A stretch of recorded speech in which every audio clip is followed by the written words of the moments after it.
Hello students, नमस्ते। चलिए इस वीडियो भाग 1 में हम चैप्टर नंबर 6 शौर्य गाथा, जिसके कवि हैं श्री भूषण जी, को हम पढ़ेंगे, समझेंगे एवं शिक्षा के उद्देश्य की पूर्ति करेंगे। तो स्टूडेंट्स, आप लोग अपनी अपनी किताबें खोल लीजिए और शौर्य गाथा कविता अध्याय में ध्यान दीजिए। सर्वप्रथम हम कवि भूषण जी के जीवन परिचय को जानेंगे। स्टूडेंट्स, ये महाकवि भूषण जी का चित्र है। तो कवि भूषण का जन्म कानपुर उत्तर प्रदेश के तिकवापुर गांव में सन 1613 ईस्वी में हुआ था। इनके पिता पंडित रत्नाकर त्रिपाठी दुर्गा के अनन्य भक्त थे। हिंदी के रससिद्ध कवि चिंतामणि और मतीराम इनके सगे भाई हैं। आपको भूषण की उपाधि चित्रकूट के महाराजा रुद्र से प्राप्त हुई थी। आपकी मृत्यु सन 1715 ईस्वी के आसपास हुई थी। आप मध्ययुग के वीर रस के श्रेष्ठ कवि हैं। आपकी कविताओं में ओज के साथ साथ राष्ट्रीयता का स्वर भी है। आप कई राजाओं के आश्रय में रहे, किंतु मनोनुकूल आश्रयदाता महाराज शिवाजी और वीर केसरी छत्रसाल ही थे। भूषण ने छत्रपति शिवाजी और छत्रसाल की युद्धवीरता, दानशीलता, दयालुता एवं धर्मपरायणता का कविताओं में व्यापक वर्णन किया है। वीर रस जैसी प्रबल व्यंजना इनके काव्य में ही मिलती है। इनके जैसी हिंदी में अन्यत्र कहीं नहीं मिलती। भूषण जी ने 3 ग्रंथ रचे हैं: शिवाभूषण, शिवाबावनी और छत्रसाल दशक। भूषण को हिंदी साहित्य का प्रथम राष्ट्रीय कवि माना जाता है। इनकी कविता ब्रज भाषा में लिखी गई। प्रथम अंश में शौर्य गाथा के शिवाजी के पराक्रम की प्रशंसा में रचे छंद हैं, जिसमें कवि ने विभिन्न उपमाओं के माध्यम से शिवाजी के ओजस्वी स्वरूप और उनके वीरतापूर्ण कार्यों का वर्णन किया है। शिवाजी जब सेना का नेतृत्व करते हुए आक्रमण हेतु युद्ध भूमि में प्रस्थान करने लगते हैं, तब यह धरती सेना के संचालन से डोलने लगती है। उनके साथ के सैनिक भी उन्हीं के समान बलशाली भी हैं। इस बात का उन्होंने प्रथम अंश शिवा शौर्य में वर्णन किया है। वे शिवाजी के पराक्रम के उपरांत छत्रसाल के शौर्य को अपनी कविता का विषय बनाते हैं।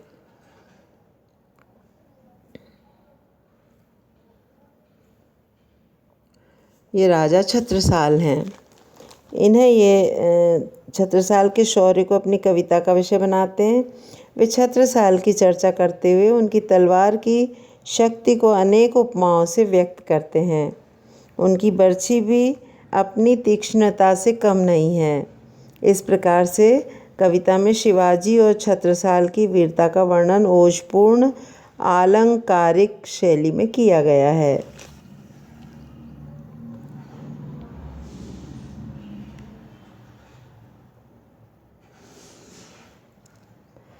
शिवा शौर्य। चलिए स्टूडेंट्स, आप लोग अपनी किताब में शिवा शौर्य छंदों पर अपना ध्यान एकत्रित कीजिए।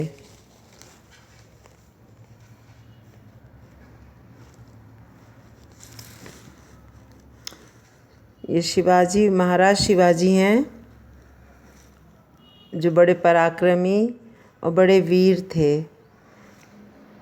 जब ये अपनी सेना का संचालन करते हैं, चतुरंगी सेना लेकर के सेना का संचालन करते हुए युद्धभूमि में प्रस्थान करते, तब धरती डोलने लगती है।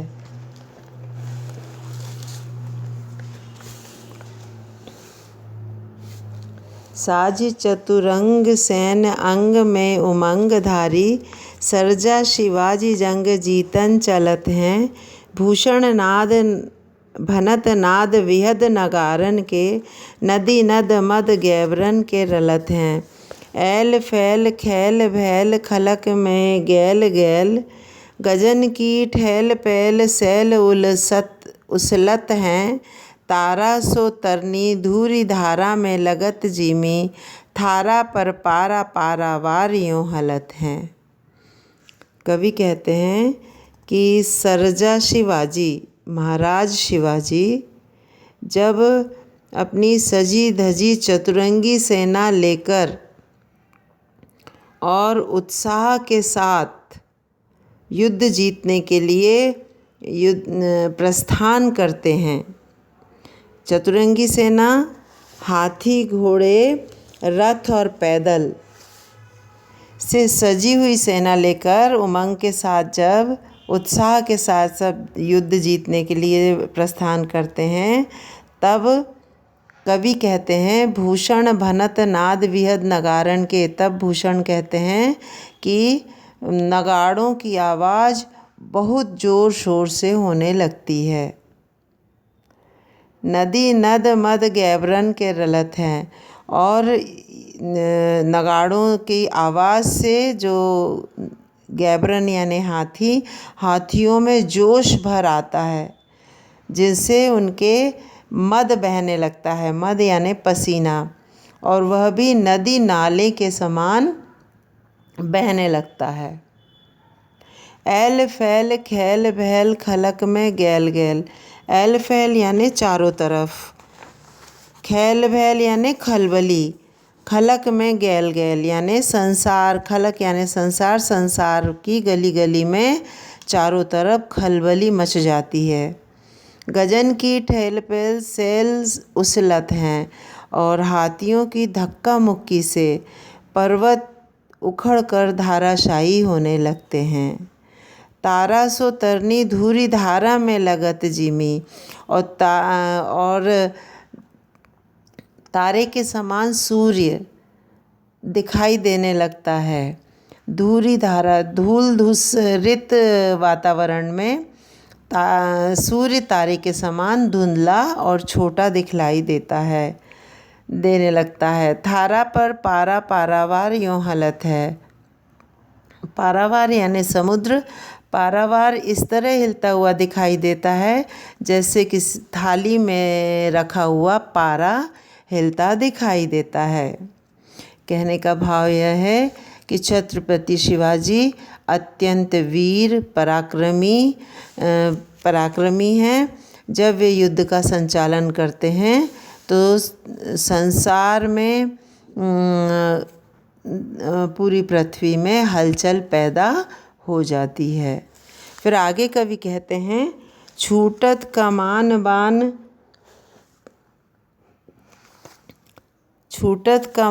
बान बंदूक अरु कोक बान, मुश्किल होत मूर्छानहु की ओट में, ताही समय शिवराज हुकुम के हल्ला कियो, दावा बांधी द्वेषिन पे बीरन ले जोट में। भूषण भनत तेरी हिम्मती कहाँ लो कहो, किम्मती इहाँ लगी है जाकी भट झोट में। ताव दे दे मूछन कंगूरन पे पाँव दे दे, घाव दे दे अरी मुख कूदी परे कोट में। कवि कहते हैं कि जब युद्ध भूमि में युद्ध प्रारंभ होता है तो धनुष बाण और बंदूक से गोलियां के साथ साथ एक कोक बाण नाम का तीर जो ध्वनि करता हुआ चलता है, छूटने लगते हैं। मुश्किल हो तो मूर्छानों की ओट में, जिससे शत्रु पक्ष को मोर्चाबंदी की आड़ में भी अपने प्राण बचाना मुश्किल हो जाते हैं। ताही समय शिवराज हुकुम के हल्ला की, और उसी समय, ताही यानी उसी, समय यानी समय, उसी समय महाराज शिवाजी हुक्म करते हैं, चिल्लाकर आदेश देते हैं, दावा बांधी यानी आक्रमण कर दो, द्वेषिन पे वीरन के झोट में, मतलब आक्रमण कर दो दुश्मनों के झुंड पर।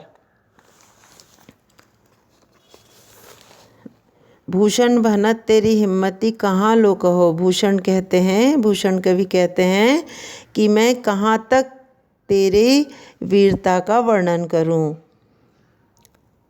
किम्मती यहाँ लगी जाकी भट्ट झोट में, शत्रु पक्ष के समूह में तेरी वीरता की प्रशंसा हो रही है। तेरी प्रतिष्ठा वहाँ प्रतिपक्ष के वीरों में भी है। ताव दे दे मूछन कंगूरन पे पाँव दे दे, तेरे मतलब शिवाजी के जो सैनिक हैं वे मूछों पे ताव दे देकर, कंगूरों पे पाँव रख रख कर घाव दे दे अरिमुख, शत्रुओं के मुख को घायल कर रहे हैं और घायल कर कर के कूदी पड़े कोट में, घायल कर कर के उनके किले में कूद पड़ते हैं तथा उनके किले पर अपना कब्जा कर लेते हैं। भाव यह है कि महाराज छत्रपति बड़े वीर हैं, पराक्रमी हैं और उनके साथ साथ उनके सैनिक भी बड़े वीर एवं पराक्रमी हैं। ठीक है स्टूडेंट्स, अब ये भावार्थ के बाद में हम विशेष पर प्रकाश डालेंगे। दोनों जो पद हैं वो कवित्त छंद हैं। दूसरे पद में भ की आवृत्ति हुई है, स की आवृत्ति हुई है, न की आवृत्ति हुई है, त की आवृत्ति हुई है, प की आवृत्ति हुई है। तो यहाँ पर अनुप्रास अलंकार का प्रयोग हुआ है। साथ में गैल गैल और मैं पुनरुक्ति प्रकाश अलंकार का प्रयोग हुआ है। और तारा सो तरनी, तारा के समान तरनी दिखलाई देने लगता है, मतलब यहाँ उपमा अलंकार का प्रयोग हुआ है। और वीर रस से ओतप्रोत है, ओजस्वी भाव से ओतप्रोत है और महाराज शिवाजी की वीरता का वर्णन हुआ है। और जो भाषा है वो ब्रज भाषा का प्रयोग किया गया है। ठीक है स्टूडेंट, आपको इतना तो अच्छे से समझ में आ गया होगा। अब शिवा शौर्य की व्याख्या मैंने आपको समझा दी। अब अगला जो अंश है इस कविता का वो है छत्रपाल प्रशस्ति। तो इसे मैं अगले वीडियो में समझाऊंगी। धन्यवाद।